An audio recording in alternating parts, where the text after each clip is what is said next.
아버님, 혹시 거실 화장실 쓰셨어요? 어? 썼지? 왜? 아, 왜 1층 화장실을 안 쓰시고요? 변기 커버도 올려놓으셨네요.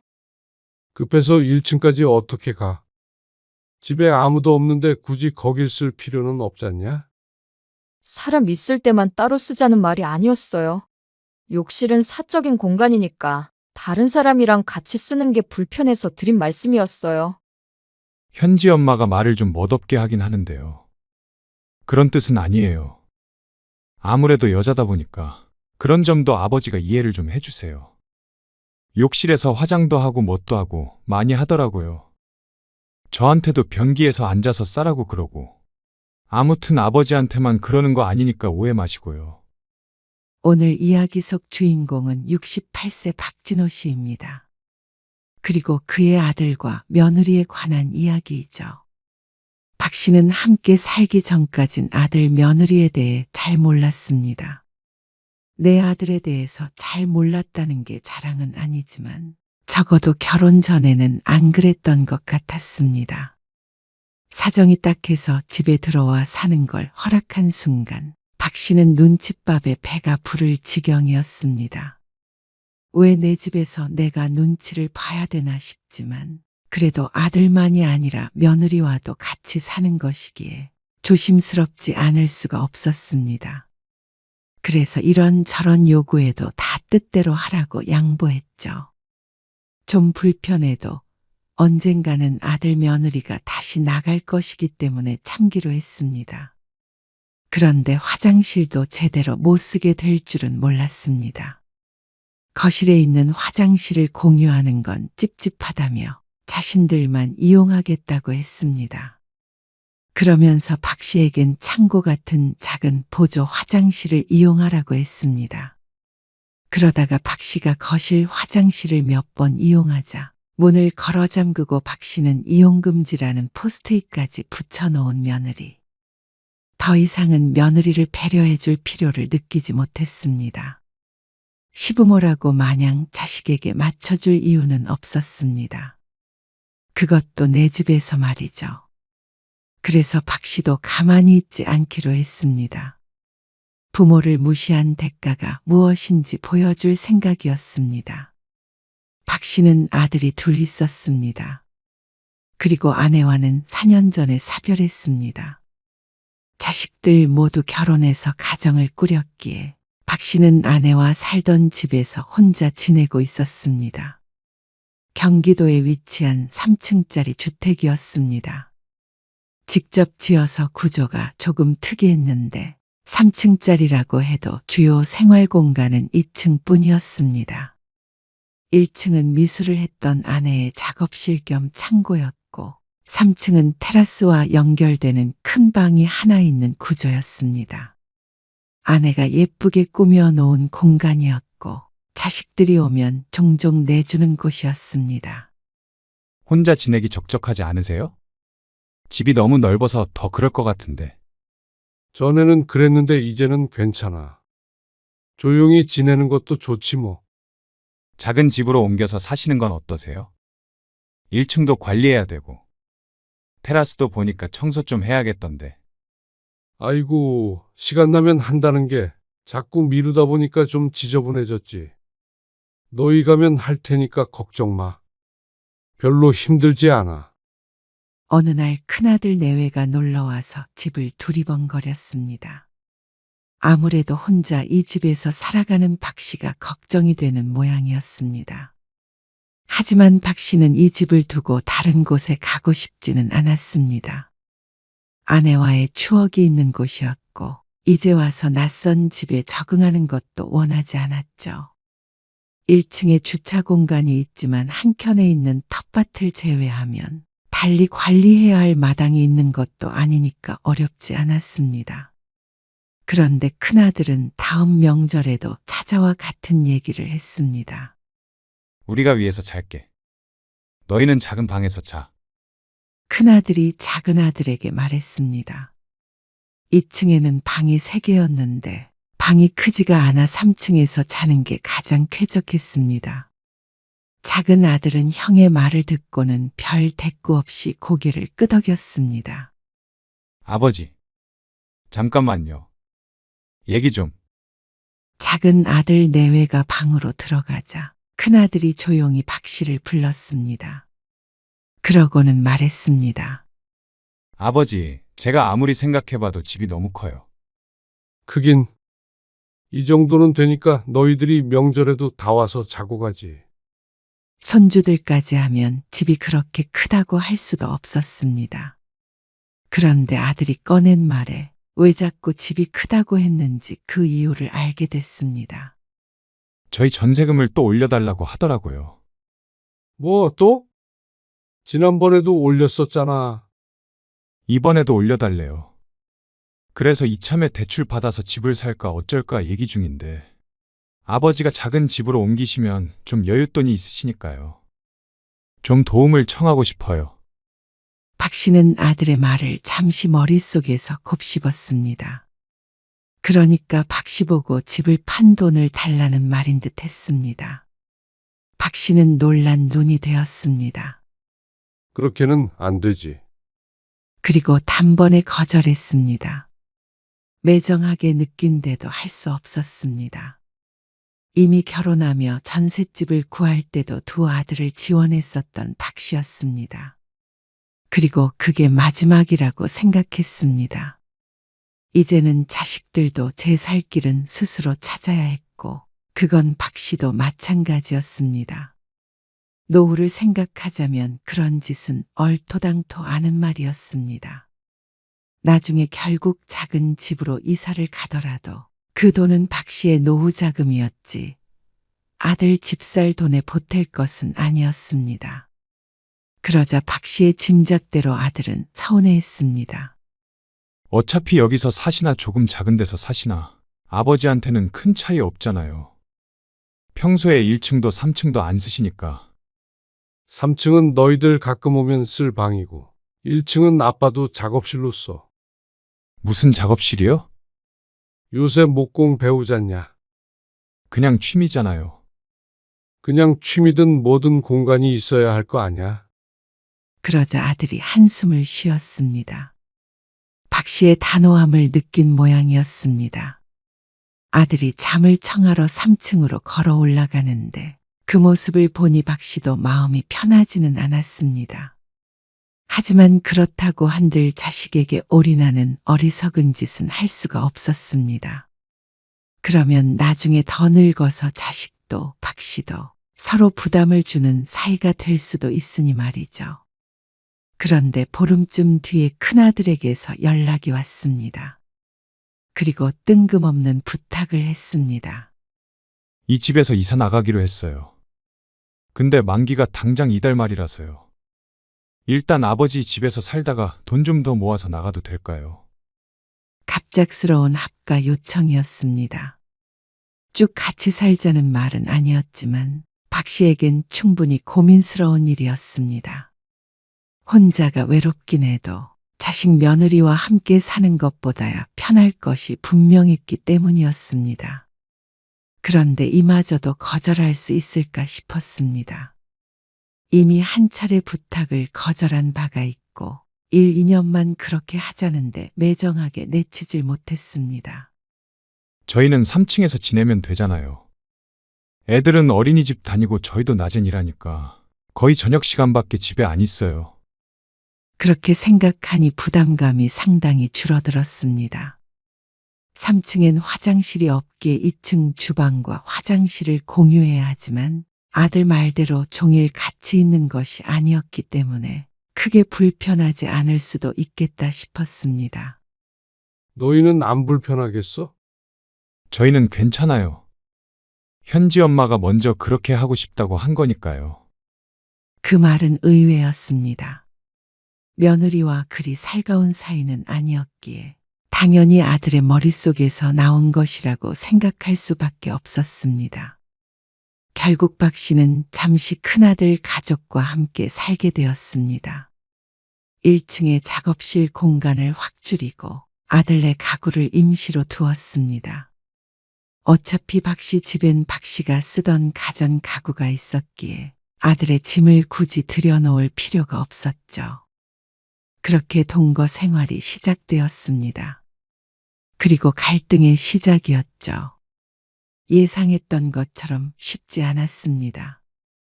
오랫동안 떨어져 살던 아들과 사는 것도, 불편한 며느리와 사는 것도, 손주와 지내는 것도 평소 박 씨의 삶과는 크게 달랐습니다. 아버님, 죄송한데 현지 여기에다 좀 재울게요. 주말에 거실 한켠에서 잠들어 버린 손녀딸을 가리키며 며느리가 말했습니다. 그래. 그렇게 해. 이불이라도 덮어줘라. 네. 근데 애가 잠기가 너무 밝아서요. TV 소리는 많이 좀 줄여주세요. 이 정도면 돼. 아, 아니요. 더 줄여야 해요. 음량이 1이었는데도 더 줄이라는 소리에 박 씨는 할 수 없이 TV를 음소거 해야 했습니다. 그리고 며느리는 위층으로 올라가 보겠다며 사라졌습니다. 소리도 안 나는 TV도 재미가 없었고 괜히 소파에서 뒤척이는 소리가 날까봐 박 씨도 조심스레 자리에서 일어났습니다. 그리고 방에 들어가서 누웠죠. 박 씨는 원래 낮잠을 자더라도 거실 소파에서 자곤 했는데 이제는 그마저도 편히 하지 못했습니다. 하지만 같이 살면 그 정도 불편함은 감수해야 하는 걸 알고 있었습니다. 아버님, 노크를 하셔야죠. 안 놓고 했는데 못 들었어? 안 들렸어요. 며느리가 언성을 높이자 박 씨는 열었던 욕실 문을 얼른 다시 닫았습니다. 다행히도 씻고 있었던 것은 아니었지만 세면대 앞에 서 있는 며느리와 거울 속에서 눈이 마주치는 바람에 박 씨도 무척이나 당황한 상태였습니다. 불이 켜져 있길래 노크를 했는데 물소리에 못 들은 모양이었습니다. 박 씨는 가슴을 쓸어내렸습니다. 앞으로 더 조심해야겠다고 생각했죠. 하지만 며느리는 이틀 넘게 박 씨에게 화가 난 듯 퉁명스럽게 굴었습니다. 박 씨만의 잘못이 아닌데도 말이죠. 참 어렵다. 하지만 어쩌겠나 싶었습니다. 현지 엄마. 욕실에 있던 약통 못 봤어? 무슨 약통이요? 머리에 바르는 건데 손가락 한 마디만한 거. 아, 갈색 병이요? 그래. 그거 버렸어요. 오래된 거 같길래 뭐? 그걸 왜 버려? 안 쓰시는 줄 알고요. 욕실이 지저분해서 정리하면서 버렸어요. 쓰시는 거면 잘 두시지. 박 씨는 이 말을 짚었습니다. 머리가 빠진 부분에 바르는 약이었는데 한 병에 7만 원이나 하는 것을 버렸다는 며느리의 말에 탄식이 나왔죠. 그 말을 듣고 욕실을 둘러보자 박 씨가 쓰던 그 욕실이 아닌 것 같았습니다. 아이가 있는 집이라 그런 것도 있겠지만 며느리의 취향대로 꾸며져 있었고 샴푸며 비누며 전부 박 씨가 쓰지 않는 것들이 가득했습니다. 박 씨의 물건들은 구석으로 초라하게 밀려났습니다. 박 씨가 생각했을 때 아들 내외와 합가하고 가장 불편한 점은 바로 화장실이었습니다. 내 식구가 화장실 하나를 같이 써야 하기 때문에 여러모로 애로사항이 있었습니다. 아버님, 죄송하지만 수건 손 닦으신 거는 따로 걸어두세요. 현지가 그걸로 자꾸 얼굴을 닦아서요. 아, 난 그냥 늘 여기다 걸어두는데. 수건은 따로 쓰는 게 좋을 것 같아요. 위생적으로도 그렇고요. 비단 박 씨만 느끼는 불편함은 아니었습니다. 아버지, 저희가 거실 화장실을 쓸 수밖에 없잖아요. 그래서 그런데 혹시 아버지가 1층에 있는 화장실을 이용하시는 것 어때요? 아무래도 현지 엄마가 너무 불편할 것 같아서요. 물건 두기도 좀 그렇고.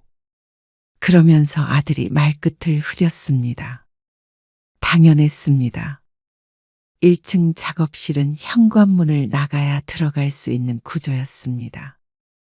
2층과 3층의 안으로 연결된 것과 다르게 말이죠. 매번 씻을 때마다, 화장실을 갈 때마다 밖으로 나가야 한다는 건 힘들 것이었습니다. 하지만 오랫동안 쓰지 않아 낡긴 했어도 씻을 물도 나오고 변기도 있는 작은 욕실이었습니다. 습하고 지저분했지만 쓰려면 못 쓸 것도 없었습니다. 박 씨도 불편하게 한 화장실을 같이 공유하느니 편하게 1층을 따로 쓰는 게 나을 것 같기도 했죠. 그래. 알았다. 당황하긴 했어도 젊은 사람들, 특히나 며느리는 시아버지와 같은 욕실을 쓰는 게 불편할 수도 있다고 생각해 양보하기로 했습니다. 아이고, 곰팡이가 많이 생겼네.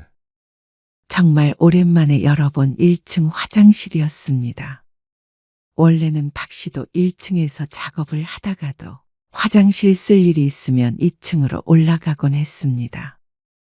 너무 관리가 안 되어 지저분한 상태이기 때문이었습니다. 박 씨는 종일 1층 화장실을 청소했습니다. 그래서 전보다 나아지긴 했어도 묵은 때는 어쩔 수가 없었습니다. 그러던 어느 날이었습니다. 모두들 직장에 가고 어린이집에 가서 낮 동안에는 박 씨 혼자 집에 있었습니다. 보통은 박 씨도 외출을 자주 하는 편인데 그날은 몸이 좋지 않아 오랜만에 편히 집에서 쉴 생각이었죠. 낮잠을 자던 박 씨가 요의에 눈을 떴습니다. 그래서 거실 화장실에서 볼일을 보고 나왔습니다. 그렇게 한참을 있자 저녁 때가 되고 다들 집으로 돌아왔습니다. 그런데 갑자기 욕실에서 큰 소리가 났습니다. 아버님, 혹시 거실 화장실 쓰셨어요? 어?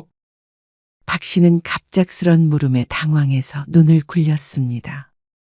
곰곰이 생각해 보니 낮에 한번 볼일을 보러 들어갔다가 나온 게 머릿속을 스쳤습니다. 썼지? 왜? 며느리는 왜냐는 질문이 오히려 어이가 없다는 듯이 반응했습니다.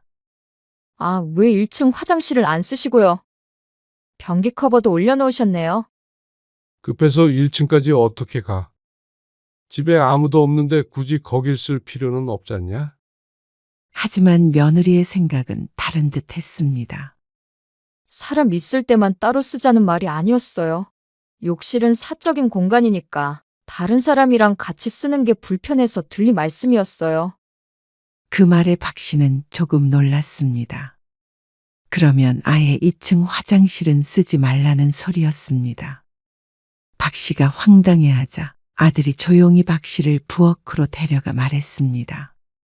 현지 엄마가 말을 좀 멋없게 하긴 하는데요. 그런 뜻은 아니에요. 아무래도 여자다 보니까 그런 점도 아버지가 이해를 좀 해주세요. 욕실에서 화장도 하고 뭣도 하고 많이 하더라고요. 저한테도 변기에서 앉아서 싸라고 그러고. 아무튼 아버지한테만 그러는 거 아니니까 오해 마시고요. 아들의 변명에 박 씨가 한숨을 푹 내쉬었습니다. 어째서 내 집에서 화장실도 마음껏 못 쓰나 싶었습니다. 1층 화장실은 보일러가 안 돼서 온수기가 설치되어 있는데 그것도 불편했습니다. 온수가 나오려면 한참 기다려야 했고 변기 수압도 세지가 않았습니다. 그래서 웬만하면 낮에는 2층 욕실을 이용하려고 했는데 이제는 그마저도 안 될 모양이었습니다. 참나 알았다. 마음 같아서는 그렇게 불편하면 너희가 1층 써라 하고 호통이라도 치고 싶었습니다. 하지만 현실적으로 아들 며느리의 손녀딸까지 화장실을 쓰기 위해 1층을 내려가라고 하는 건 다소 힘들어 보였습니다. 보통 집들처럼 안방에도 화장실이 있으면 좋았겠지만 아내와 둘이 사는데 그렇게까지 할 필요성을 못 느껴서 화장실을 하나만 둔 것이 잘못이었습니다. 그래도 1년만 참자. 기한이 정해진 것이 아니었다면 다른 수를 강구해 봤을 수도 있었습니다. 하지만 평생 같이 살 일은 죽어도 없을 것이기에 계속해서 참으림만 새길 뿐이었습니다. 아이고, 어쩜 그렇게 텃밭을 갖고 났어? 나는 귀찮아서 집에서는 손 하나 까딱하기 싫은데. 그러게 말이야. 갈 때 좀 따가야겠네? 그렇게 해. 박 씨의 친구 몇이 모임을 했는데 오늘은 박 씨의 집에서 모이기로 했습니다. 1층에 아기자기하게 가꿔놓은 텃밭을 보고는 친구들이 부러워했습니다. 텃밭에 대해서 한참 떠들었더니 시간이 훌쩍 갔습니다. 그래도 아들네랑 같이 사니까 밥은 잘 챙겨 먹겠네. 며느리가 밥 차려주지? 차려주긴. 내가 차려 먹지. 다들 바빠. 요즘 사람들 집에서 밥도 잘 안 먹고. 며느리는 집에서 요리를 거의 하지 않았습니다. 손녀딸 밥은 잘 챙겨주는데 보통은 밖에서 간단히 먹을 것을 사와서 먹곤 했습니다. 박 씨는 저녁을 이르게 먹는 편이기 때문에 아침부터 저녁까지 혼자 있을 때처럼 알아서 챙겨 먹었습니다. 우리 아들은 같이 살자고 은근슬쩍 말해도 자꾸 말을 돌려. 늙은이 데리고 살고 싶겠어? 그냥 둘이서 알콩달콩 하면서 살아. 마누라랑 무슨 알콩달콩이야. 근데 화장실이 여기였지? 잠깐만. 한 친구가 화장실 문을 열려고 하자 박 씨는 순간 움찔했습니다. 괜히 화장실을 썼다가 또 며느리한테 한 소리 들을까 싶었습니다. 왜? 화장실 아니야? 맞아. 근데 깨끗하겠어. 당연한 소리를 해? 박 씨는 조마조마해하는 스스로가 어이가 없었습니다. 자신은 그렇다 치더라도 손님에게 1층으로 내려가라고 할 수도 없는 노릇이기에 그대로 두었지만 왜 자꾸 이렇게 눈치를 보게 되는지 몰랐습니다. 그리고 저녁에 아들네가 돌아왔을 때였습니다. 친구분들 잘 있다가 가셨어요? 잠깐 얘기만 하다가 갔지. 미리 아들 내외에게 말은 해두고 초대한 것이었습니다. 또 자신들 공간이 어쩌고 저쩌고 할 수 있으니 말이죠. 그런데 며느리가 조금 이상했습니다. 욕실에서 씻고 나오더니 말이 없었습니다. 현지는 벌써 자? 네, 단답만 내뱉고는 며느리가 박 씨를 지나쳐갔습니다. 어쩐지 냉랭한 것 같다고 생각한다면 박 씨의 괜한 착각일까 싶었습니다. 그런데 3일쯤 뒤에 큰일이 생겼습니다. 1층 화장실에서 물이 줄줄 샜습니다.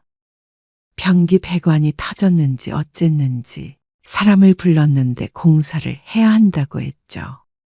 돈도 들 것이고 시간도 걸릴 것이었습니다.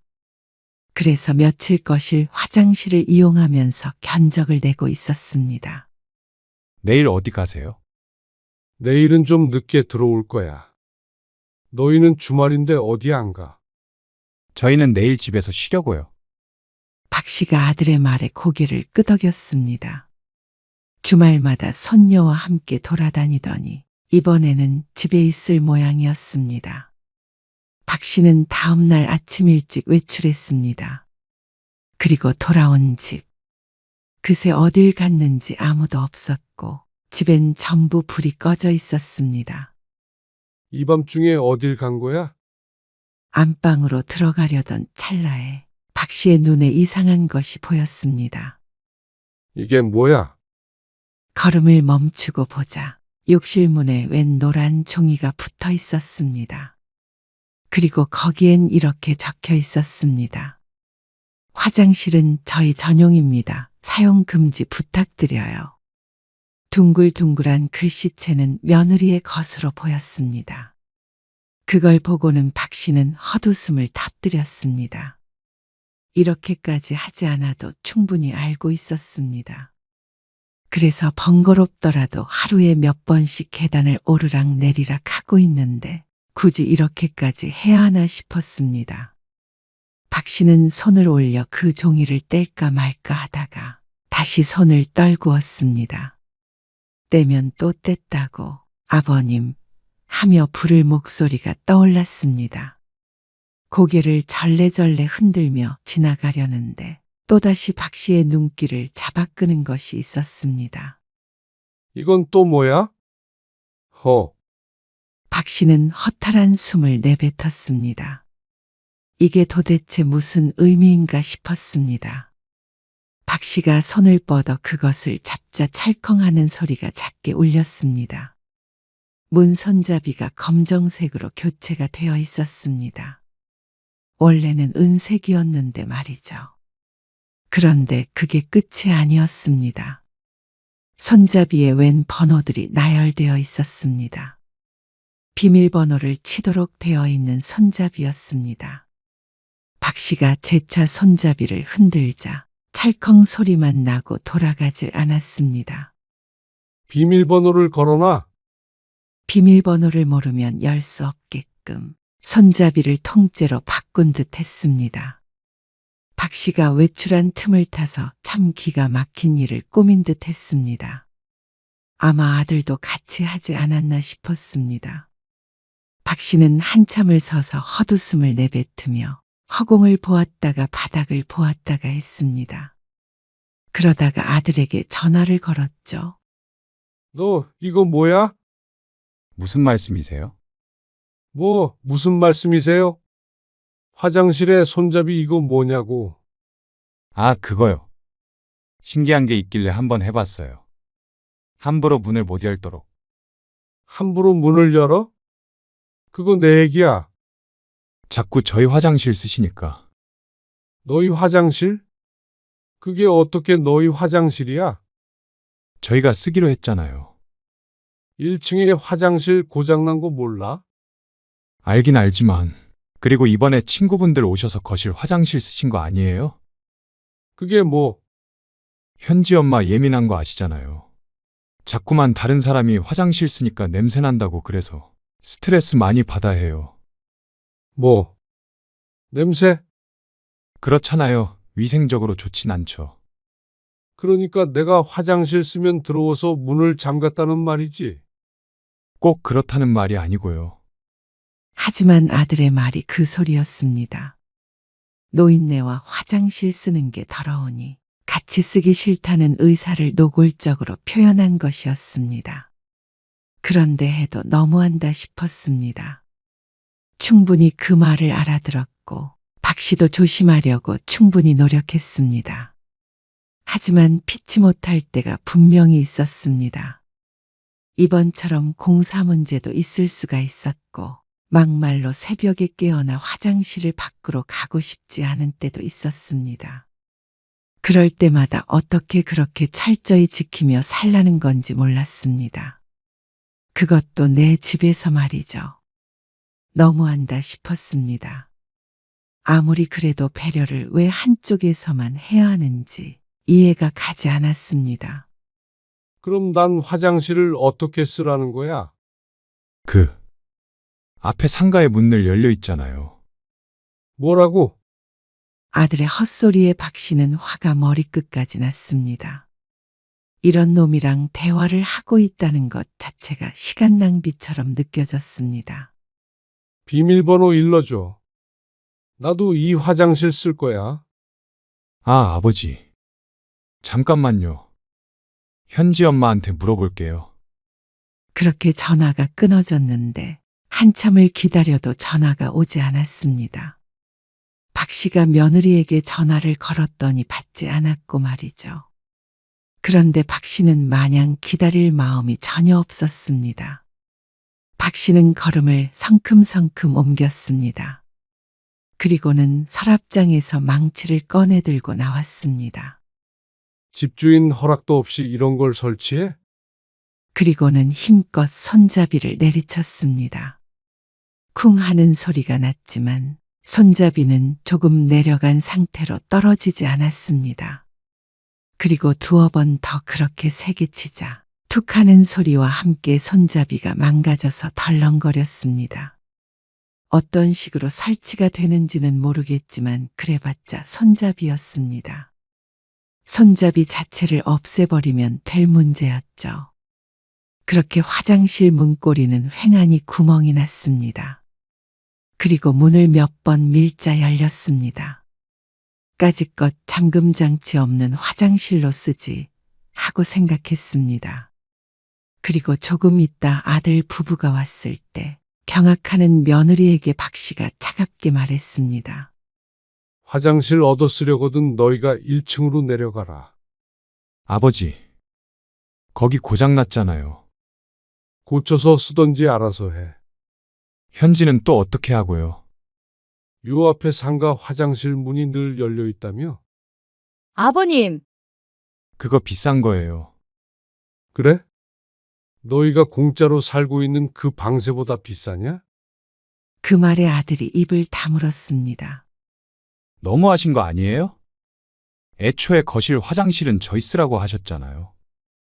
편의상 그렇게 하라는 거지. 내가 출입 금지가 된 거랑은 다른 문제 아니냐?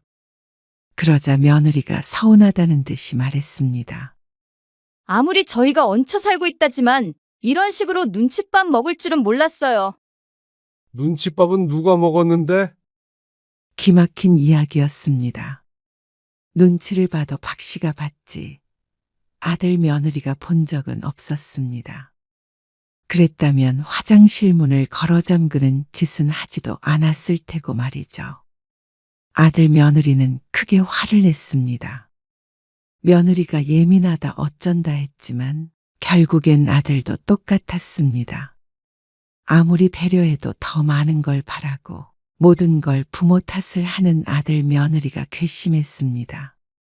들어와서 지내게 했으면 눈치를 보는 것까지는 아니더라도 최소한 고마운 줄은 알아야 했습니다.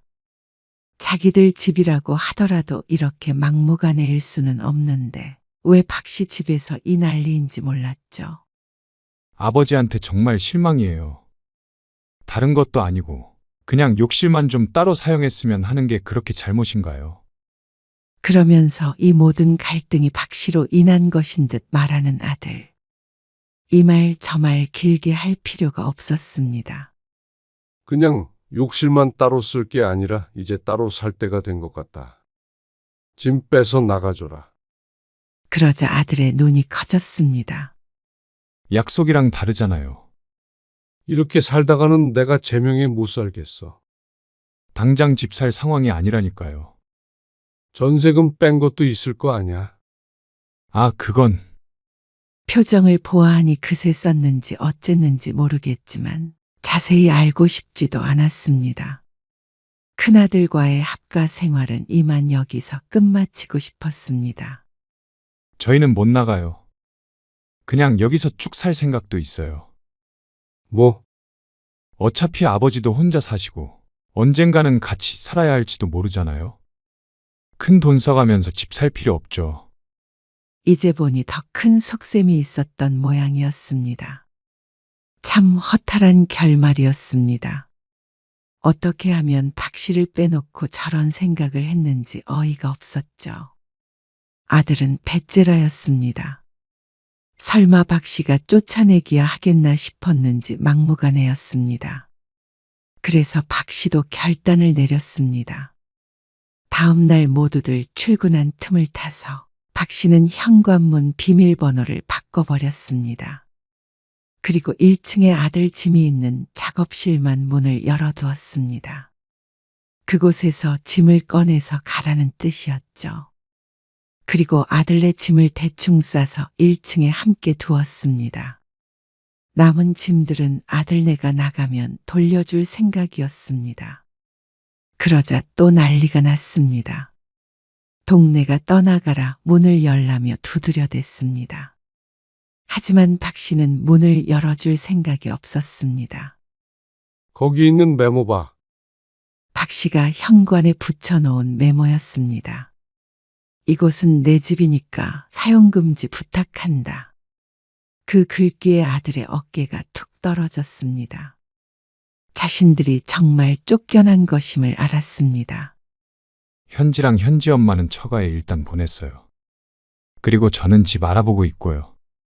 그런데 이렇게 하실 수는 없는 거예요. 나중에 후회 마세요. 그래. 후회 안 하마. 그것이 끝이었습니다. 모두가 떠난 자리는 다시 조용해졌고 박 씨의 마음도 다시 고요해졌습니다.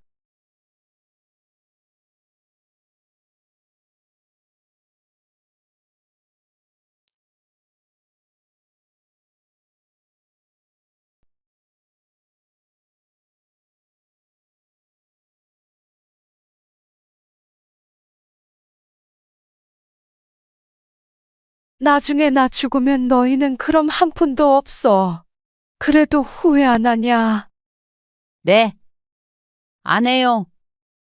여보, 당신도 그게 말도 안 되는 협박이라는 거 알지? 씨알도 안 먹히는 말로 평생 사람 공짜로 부려먹으려고 해? 지내고 싶은 사람들끼리 알아서 지내세요. 나라고 뭐 지내고 싶어서 지내나. 해야 하는 거니까 그렇지. 그러니까 해야 되는 사람들끼리 하라고. 아, 당신이 그러니까 아들놈도 나중에 제사 안 지내겠다고 그 난리잖아. 또다시 나 그 집에 끌고 가서 일 시켜봐. 내년엔 내 제사도 같이 지내게 될 거야. 오늘 이야기 속 주인공은 58세 양미선 씨입니다. 그리고 그녀의 남편과 시집에 관한 이야기이죠. 양 씨는 제사나 차례라면 지긋지긋했습니다. 아니 넌덜머리가 났습니다.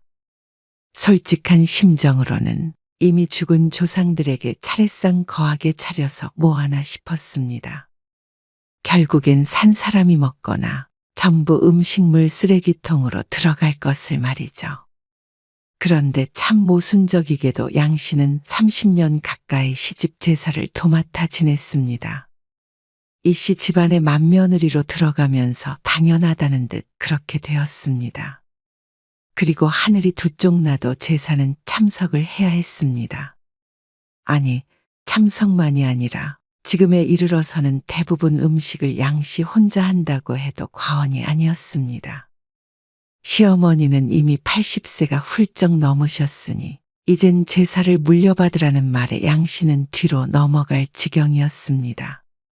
그리고 실제로도 그럴 가능성이 있는 것이 양 씨는 암으로 수술한 지 반년이 채 되지 않은 상태였습니다. 며느리가 아파서 누워 있어도 누구 하나 건강을 걱정하는 사람은 없고 우리 일꾼이 일을 제대로 할까 못할까만 걱정하는 시집 식구들. 그리고 그걸 방관하는 남의 편. 양 씨는 살기 위해서라도 이 집안을 뒤집어 엎고 나와야 했습니다. 양 씨는 26세 남편과 결혼을 해서 슬아의 아들을 하나 두었습니다. 아들을 낳았으니 그나마 몇 년은 구박이 덜했지만 양 씨는 둘째가라면 서러울 만큼 힘든 젊은 시절을 보냈습니다. 바로 시부모님 때문에 말이죠. 남편은 가장으로서는 나쁘지 않은 사람이었지만 시집 일만 개입이 되면 둘도 없는 효자가 되었습니다. 아내를 위해 부모에게 반항을 한다는 건 상상도 할 수 없었던 사람이었죠. 그러니 모진 시집살이에도 방패막이가 되어줄 순 없었습니다. 결혼하고 10년 뒤에 시아버지가 돌아가셨습니다.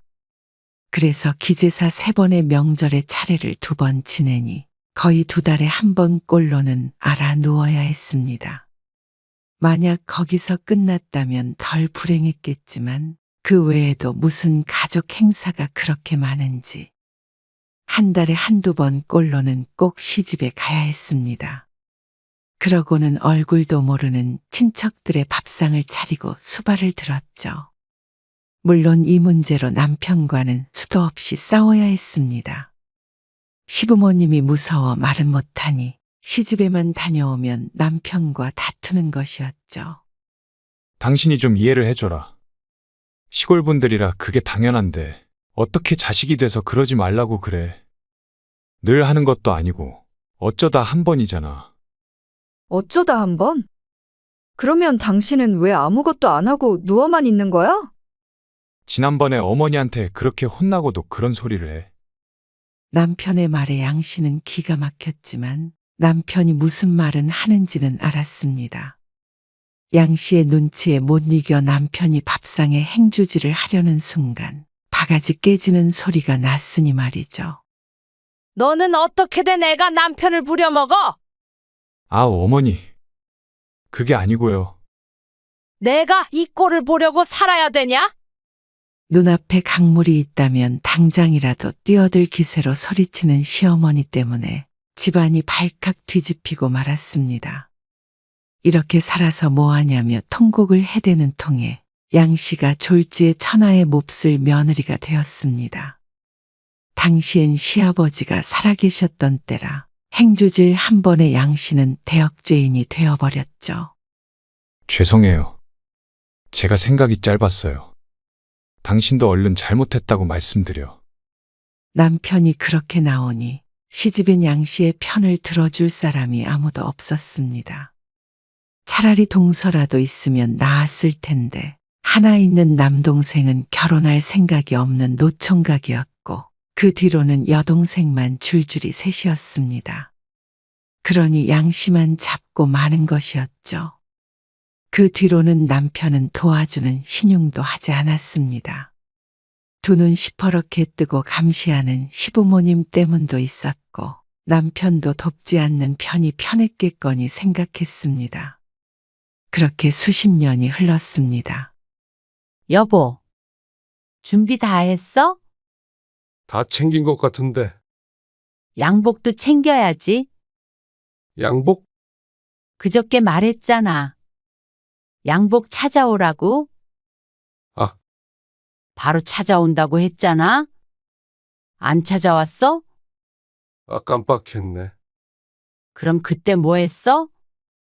양 씨가 경악하며 물었습니다. 아침 일찍 출발해야 하는데 세탁소에 맡겼던 양복이 없다는 말에 등줄기에 땀이 흐르는 것 같았죠. 얼른 전화해봐. 거기 문 빨리 닫는단 말이야. 잠시 통화를 하던 남편은 고개를 저었습니다. 오늘 문 닫았다네. 뭐? 그럼 어떡해? 그러니까 내가 여러 번 물어봤잖아. 이걸 어째? 검정색 양복 아무거나 챙겨? 넥타이는? 문제는 무늬 없는 검정 넥타이가 없다는 것이었습니다. 가서 사지 뭐. 그걸 어디서 사? 어디든 살 데가 있겠지. 명절에 문을 여나? 나는 몰라. 당신이 알아서 해. 알았어. 시어머니가 정해놓은 약속 시간을 지키려면 빨리 서둘러야 했습니다. 그래서 미리 챙겨둔 짐들만 들고 얼른 차에 탔습니다. 양씨 부부는 명절 이틀 전 저녁에 남편이 퇴근하자마자 시집으로 갔습니다. 그래야 그 많은 음식들을 다 준비하니 말이죠. 차는 왜 이렇게 막히는 거야? 그러게. 벌써부터 내려가나 다들. 양 씨는 이런 초조한 기분이 반갑지 않았습니다. 명절에 일손을 보태러 가는 것인데 꼭 쫓기는 듯한 기분이 들어야 하나 싶었습니다. 젊었을 때부터 그래왔기에 나이가 들어도 여전했습니다. 조금 마음을 편히 가져도 되는데도 그게 잘 안 됐습니다. 차례에 대해서 얘기가 나오면 늘 조상에 관해 말합니다. 제사나 차례를 잘 지내야 조상이 굽어 살핀다고 말이죠. 그런데 말은 안 했어도 양 씨는 속으로 생각했습니다. 정작 조상 덕을 본 사람들은 다들 명절에 해외에 나가 있다는 사실을 시집 식구들은 알까 몰랐습니다. 내 친구 중에 숙경이 알지? 알지? 이번에도 해외여행 간다더라. 그래? 자주 가네. 이번엔 어디 간대? 이탈리아인가 어딘가 아무튼 유럽으로 간대. 신기하네. 차례도 안 지내? 요즘에 그런 집이 얼마나 많은데. 차례 안 지내도 훨씬 잘 사네요. 해외여행 가면 잘 사는 거야? 집안도 평안하고 자식도 잘 되고 그래야 잘 사는 거지. 참나? 숙경이네 아들 의사야. 이번에 여행도 아들네가 효도한다고 같이 가는 건데 뭘. 소문났어? 자식 농사 잘 지었다고? 그러자 남편은 더는 반박할 말이 없는지 입을 다물었습니다. 남의 집과 비교할 마음은 없었지만 제사를 잘 지내야 조상 덕을 보다는 말이 진리는 아닌 것이 확실했죠. 차가 왜 이렇게 막히는 거야? 겨우 도착한 양 씨와 남편이 집 안으로 들어가자 시어머니의 호통이 들려왔습니다. 왜 이리 늦게 와? 아, 차가 막혔어요. 그러면 더 일찍 출발을 했어야지. 회사 끝나고 바로 온 거예요. 또 말대꾸하지? 그러고 나서 한참을 서서 욕을 먹어야 했습니다. 얼른 와서 음식 준비해. 네. 식구가 아무리 많아도 왜 이틀 전부터 준비해야 하는지 양 씨는 알지 못했습니다. 그렇게 해도 남편의 직장 때문에 저녁 늦게나 도착하는데 말이죠. 그저 아들을 이틀 밤 재우고 싶은 시어머니의 욕심이었습니다. 음식을 여유 있게 준비한다고 해도 비는 시간에 양 씨가 마음 편히 쉴 수도 없는 노릇이기에 너무 불편하고 힘들었습니다. 시어머니는 감시자였고 양 씨는 노동자였습니다. 그리고 친척들을 포함하여 모든 남자들은 누리기만 하시는 사람들이었고 말이죠. 다음 날 남편이 외출했다가 넥타이를 사서 왔는데 또 하필이면 사온 넥타이에 줄무늬가 있어서 또 욕을 먹었습니다. 남편이 아닌 양 씨가 말이죠. 여자가 그런 걸 진작에 잘 챙겼어야지. 그걸 남자 보고 사오라고 그래. 참 못났다. 못났어. 그리고 그렇게 혼나는 양 씨를 힐끔 보고는 남편은 입만 다물고 있었습니다. 슬그머니 거실 소파에 앉아있던 시동생 옆에 앉았습니다. 이틀간 임금님 수락관에 상궁이 된 기분이었습니다. 아니, 상궁은 시어머니였고 양 씨는 무술이었죠. 부엌에서 움직이는 건 이씨 성을 가지지 않은 며느리들 뿐이었습니다. 시어머니는 연로에 음식 준비에서는 손을 뗐고 자연스레 양 씨만 분주히 음식 준비를 했습니다. 엄마, 이거 저으면 돼요? 양 씨의 아들이 명절 전날 늦게 도착했습니다. 추운 날에도 홀로 땀을 흘리고 있는 양 씨를 보다 못해 아들이 도와주겠다고 나섰지만 시어머니가 난리였습니다. 양 씨도 괜히 큰 소리 날까봐 가만히 있긴 했지만 늘 시어머니가 이해가 가지 않았습니다. 옛날부터 시아버지보다 더 한 분이었습니다.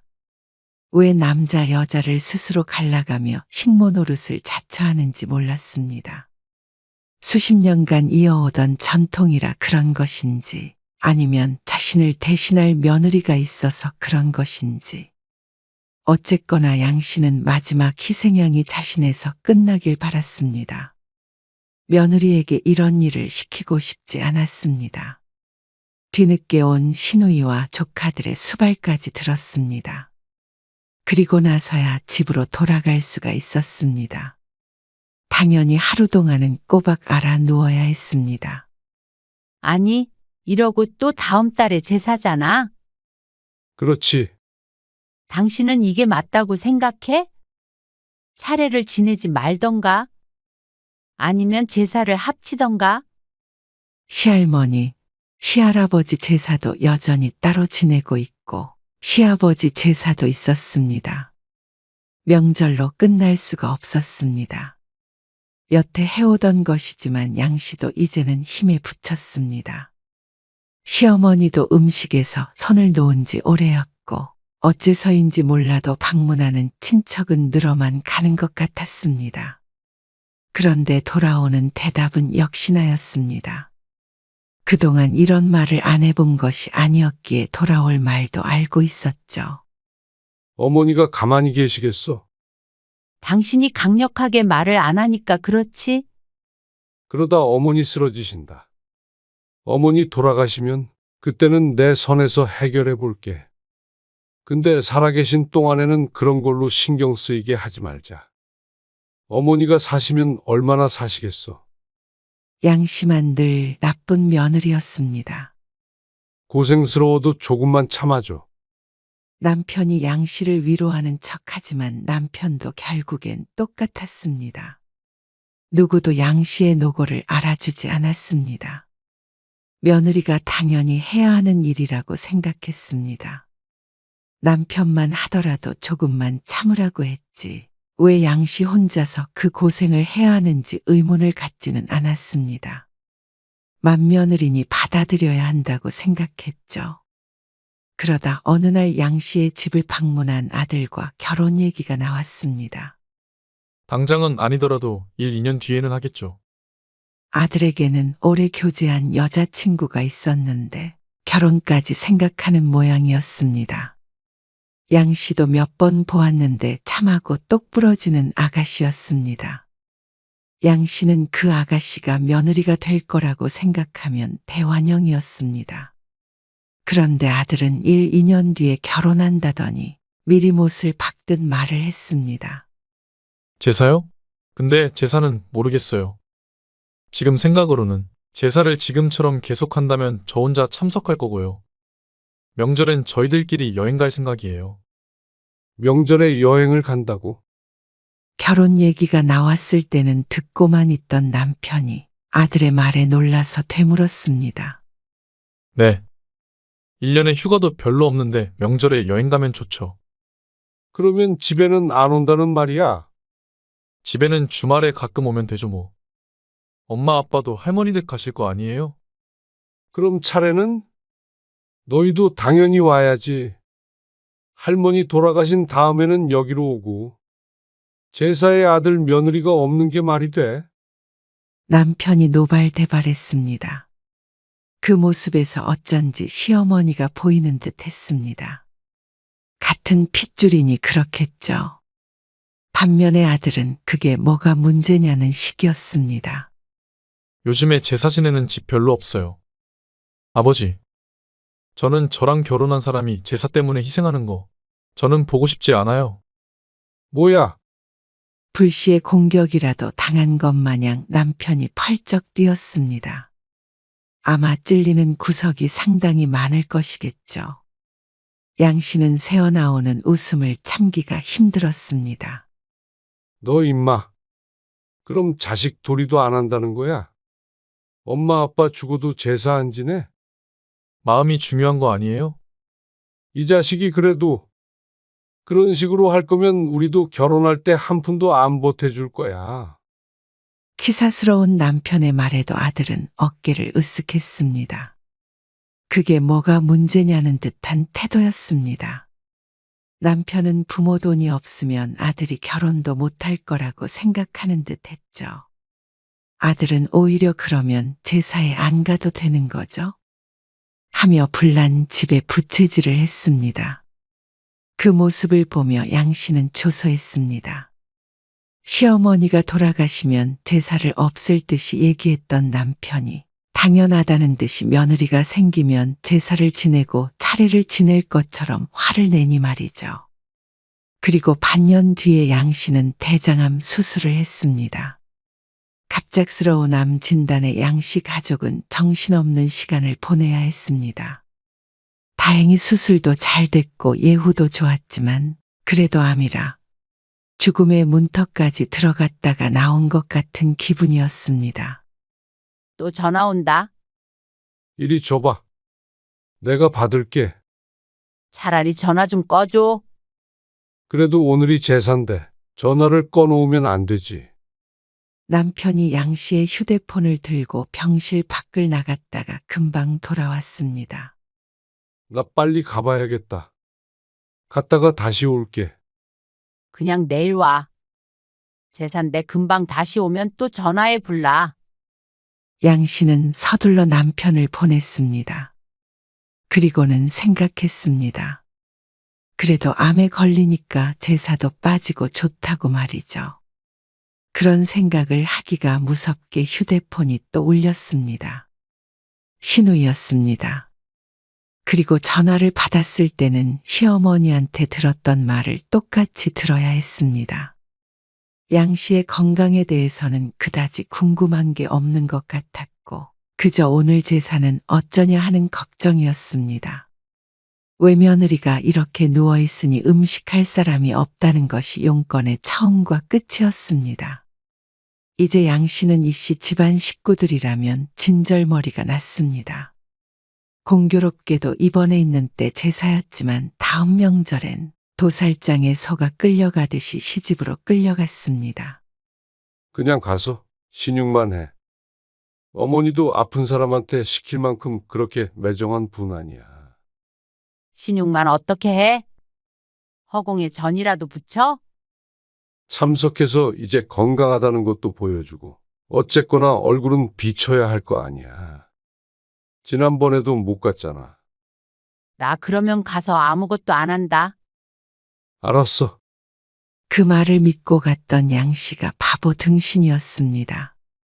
신용만 하라던 사람들은 다 어디 갔는지 몰랐습니다. 그래도 하던 사람이 해야지. 쟤들이 뭘 할 줄 안다고. 결국엔 하나 둘 양 씨에게 떠넘기더니 모두 손을 뗐습니다. 옆에서 잔소리하는 사람만 늘었습니다. 전도 작은 집에서 붙여온다더니 달랑 세 종류만 붙여와서 양 씨가 새로 더 준비해야 했습니다. 그거 전을 그렇게 작게 붙이면 어떡하나? 늘 이렇게 붙였어요. 아이고, 조상님들의 상을 잘 차려야 후손이 복을 받는 거야. 정성이 부족하니까 이 집 둘째 아들이 여적 장가도 못 갔잖냐? 작은 집 어르신이 와서는 음식하는데 이래저래 훈수를 두었습니다. 안 그래도 환장할 지경인데 이건 어떻고 저건 어떻고 하면서 조상님을 들먹거리니 양 씨도 듣고만 있기가 힘들었습니다. 명절 때만 되면 늘상 이 집 저 집 돌아다니며 잔소리하기로 유명한데 양 씨가 아팠던 것을 몰랐을 리 없는 사람이었습니다. 자손이 정성 들여서 차렸는데 그걸 부족하다고 복을 주네만에 하면 그게 조상인가요? 그런 조상한테는 제사밥 안 차려줘도 돼요? 밥 때문에 자손한테 해코지 하는 게 무슨 조상이에요? 그리고 도련님 장가 못 간 거는 못 갈만 하니까 못 간 거죠? 밥상이 무슨 죄예요? 상 차리는데 자꾸 시끄럽게 하지 마세요. 그러자 순간 온 집안에 정적이 흘렀습니다. 바늘 떨어지는 소리도 들릴 만큼 말이죠. 그리고 그 뒤는 말을 안 해도 뻔했습니다.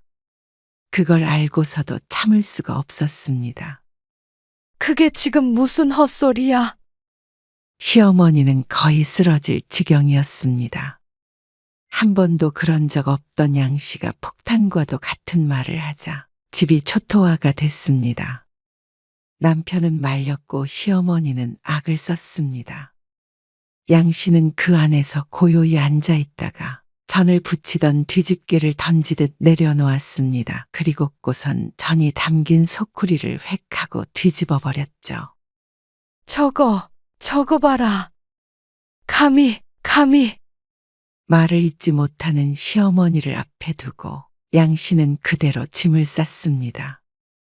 모두들 아시다시피 제가 몸이 안 좋아서 여기까지밖에 못 돕겠네요. 제 생각엔 조상님들도 생판 남인 저보다는 같은 핏줄한테 얻어먹고 싶으실 것 같아요. 그러자 친척들의 수근거리는 소리가 들렸습니다. 며느리가 어쩌고 저쩌고 하는 소리 말이죠. 남편이 당황해서 양 씨를 말렸습니다. 그리고 양 씨는 그 손을 뿌리쳤습니다. 아, 맏아들인 당신이 하면 되겠네. 나는 집에서 좀 쉴게. 몸이 아파서 안 되겠다. 그리고 나서 혼자서 집으로 돌아왔습니다. 나중에 돌아온 남편은 양 씨를 탓했습니다. 어머니가 병원에 입원할 뻔했다며 말이죠. 입원을 왜 어머니가 하셔? 내가 해야지. 그래도 그렇게까지 말할 건 없었잖아. 내가 뭐 욕을 했어, 뭘 했어? 점잖게 말하려고 노력했어. 아, 여보. 그리고 며칠 뒤에 정말로 시어머니는 하루 입원을 했다가 퇴원했습니다. 그 나이에도 정정하셨는데 며느리 보라고 그런 건지 정말로 정신적 충격을 받아서 그런 건지는 알 수 없었습니다. 다만 양 씨가 천하의 몹쓸 며느리가 됐음은 자명했습니다. 그리고 남편은 충격적인 이야기를 꺼냈습니다. 다음 제사 때부터는 우리 집에서 해야 될 것 같아. 뭐? 어머니가 편찮으시니까. 어차피 어머니 아무것도 안 하셨어. 그러니까 이참에 우리 보고 물려받으라는 거지. 재산도 아니고 물려받긴 뭘 물려받아? 그럼 어떡하냐? 내가 장남인데. 당신 어머니 돌아가시면 제사 없애겠다고 했잖아. 어머니 안 돌아가셨잖아. 그리고 만약 돌아가셔도 말이야. 그래도 몇 년은 우리 집에서 지내야지. 기다렸다는 듯이 어떻게 바로 없애냐? 그리고 어머니 제사는 안 지내 그럼? 도대체가 말이 통하지 않았습니다. 난 그래도 당신 결혼 잘못했다는 소리 안 듣게 하려고 평생 최선을 다했어. 근데 당신 보니까 내가 엉뚱한 사람을 믿고 산 것 같다. 그게 무슨 말이야? 아내보다 제사가 더 중요하다는 남자를 뭘 믿고 살아? 그런 게 아니잖아. 그냥 나이 든 우리 엄마 안쓰럽지도 않아. 그래? 당신은 아픈 마누라는 안 안타까운가 보지? 안아도 골치 아파. 제사 가져오면 그래도 당신이 주도하는 거니까 좀 더 편하게 할 수 있잖아. 아니 내가 왜 남의 집 제사를 주도해? 남의 집이라니. 어머니도 편찮으시다고 그러고 나도 암 환자니까. 잘 됐네. 이참에 제사를 없애던가 며느리 없이 지내라고 그래. 뭐? 말이 돼. 양 씨는 경악하는 남편이 내뱉는 말을 듣는 둥 마는 둥 했습니다. 그러자 남편도 한참을 설득하려고 하더니 한숨을 쉬었습니다. 남편이 방패막이 안 되어주니 양 씨 스스로 창도 들고 방패도 들고 하는 수밖에 없었습니다. 양 씨가 더는 제사에 참석하지 않겠다고 하자 시어머니를 비롯한 시집 식구들이 눈에 불을 켜고 달려들었습니다. 시어머니도 편찮으시다더니 양 씨보다도 더 건강해 보였습니다. 그러면서 유산을 가지고 협박까지 했습니다. 나중에 나 죽으면 너희는 그럼 한 푼도 없어. 어쩌면 아들과 똑같은 말을 하는지 몰랐습니다. 이래서 피는 못 속인다고 한 모양이었습니다. 시어머니는 김씨였는데 이 씨로 태어났어야 했던 거 아닌가 싶었습니다. 그래도 후회 안 하냐? 네? 안 해요. 유산을 가지고 하는 협박이 제일 무섭지 않았습니다. 결혼할 때도 받은 적 없는 돈이었습니다. 시어머니의 재산이라고는 지금 거주하고 있는 집 하나뿐이었는데 남편이 5남매였습니다. 세금 내고 5등분하면 손에 쥐는 돈도 얼마 되지 않았습니다. 그런데 그것 때문에 남은 평생 제사를 지낼 것이라고 생각하는 시집 식구들이 어리석었습니다. 아니, 수억을 준다고 해도 사양이었습니다. 당신도 그게 말도 안 되는 협박이라는 거 알지? 씨알도 안 먹히는 말로 평생 사람 공짜로 부려먹으려고 해? 당신도 나한테 다시는 그 말 하지 마. 지내고 싶은 사람들끼리 알아서 지내. 나라고 뭐 지내고 싶어서 지내나. 해야 하는 거니까 그렇지. 그러니까 해야 되는 사람들끼리 하라고. 아, 당신이 그러니까 아들놈도 나중에 제사 안 지내겠다고 그 난리잖아. 또다시 나 그 집에 끌고 가서 일 시켜봐. 내년엔 내 제사도 같이 지내게 될 거야. 양 씨가 마지막 선언을 하듯 말했습니다. 그러자 남편은 대꾸하지 못했습니다. 그제서야 양 씨가 항암을 하고 있는 환자라는 사실을 인식한 듯 했습니다. 양 씨는 더는 말을 잇지 않았고 남편도 더는 설득하려 들지 않았습니다. 그리고 다음 제사가 되었을 때는 양 씨는 집에서 한 발자국도 나가지 않았습니다. 남편은 할 말이 많은 복잡한 얼굴로 양 씨를 바라보았지만 결국엔 혼자서 집을 나섰습니다. 그리고 다음 날 시누이에게서 장문의 메시지가 왔습니다. 제사상이 엉망이었다며 어머니가 또 쓰러지실 뻔했다고 말이죠. 누구 하나 제대로 나서서 하려는 사람이 없으니 알만했습니다. 참 이상했습니다. 그렇게 중요하다는 제사상을 며느리가 없으니 차리지 못한다는 게 말이죠. 그리고 그걸 며느리 탓을 하는 시집 식구들도 제정신이 아닌 것 같았습니다. 늘 그 사이에 껴서 동분서주하느라 몰랐지만 시집 식구들을 위해서 종노릇을 여태 해왔던 자신도 함께 정신이 나갔던 것 같았습니다. 그게 도리라고 생각했고 자식으로서 며느리로서 최선을 다하는 길이라고 생각했습니다. 나 하나 희생하면 집안이 조용할 거라고 생각했고 말이죠. 그러면서도 제사를 내 자식에게는 물려줄 수 없다고 내내 생각했던 것을 보면 그게 부당하다는 것은 충분히 알고 있었습니다. 내 처지를 바꾸려는 노력을 제대로 해보지 않은 자신의 잘못이었습니다.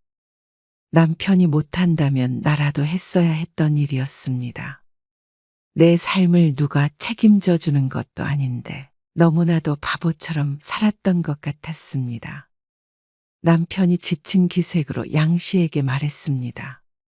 그럼 제사 우리가 가져오고 어머니만 모시고 조촐하게 지내면 안 될까? 이렇게 타협이라도 하겠다는 듯이 말하는 것이 어이가 없었습니다. 처음부터 타협의 대상이 아니었습니다. 그렇게 해. 정말 반색하는 남편에게 양 씨가 말했습니다.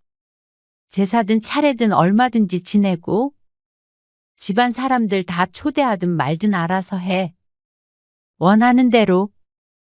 갑자기 왜 그래? 대신 그 순간부터 이 집에 나는 없을 거야. 그게 무슨 소리야? 이혼 서류에 도장 찍고 나서 당신 원하는 대로 해. 여보, 제사 때문에 이혼하는 사람이 어디 있어? 왜 없어? 천지에 널렸어. 진짜 너무 매정한 거 아니야? 당신이 남이야. 우리 집 식구잖아. 식구를 그렇게 몸종처럼 부려먹는 사람들이 어디 있어? 나도 이제 노예 생활에서 해방될 거야. 노예라니. 당신이 딸이 없어서 망정이지. 당신 자식이 나처럼 산다고 생각해봐. 억장이 안 무너지겠어? 할 말을 잃은 남편에게 양 씨는 쐐기를 박았습니다. 이혼 서류는 내가 가져왔어. 늘 서랍장에 넣어둘 테니까 제사 지내고 싶어지면 언제든지 말해. 나는 오늘 이후로 시집 근처도 안 갈 거고 아무 전화도 안 받을 거야. 이렇게까지 해야겠어? 당신도 마음 안 편할 텐데. 무슨 소리야? 몸도 마음도 이렇게 편한 적이 없었는데. 단순히 남편에게 겁을 주기 위한 말이 아니었습니다. 또다시 부당한 대우를 받는다면 이혼도 불사할 작정이었습니다. 아직 아들이 결혼을 앞두고 있으니 마지막 기회라고 생각하고 잠시 보류했을 뿐이었습니다. 이번 일을 겪고 가장 실망한 것은 시어머니도 시누이들도 아니었습니다. 바로 남편이었습니다. 그렇기에 양 씨 마음속에선 남편과의 관계가 꺼진 불처럼 느껴졌습니다. 지금으로서는 돌이킬 수도 없었고 그러고 싶지도 않았습니다. 한동안 양 씨는 힘든 치료의 시기를 겪었습니다. 그런 양 씨를 지켜본 남편은 그제서야 치료만으로도 버거운 아내를 고통스럽게 했다는 사실을 깨달았는지 양 씨에게 신경을 많이 썼습니다. 그동안 미안했고 또 고생했다며 손을 두드리는 모습을 보고 양 씨는 지켜보기로 했습니다. 과연 그 말이 진심인지 말이죠.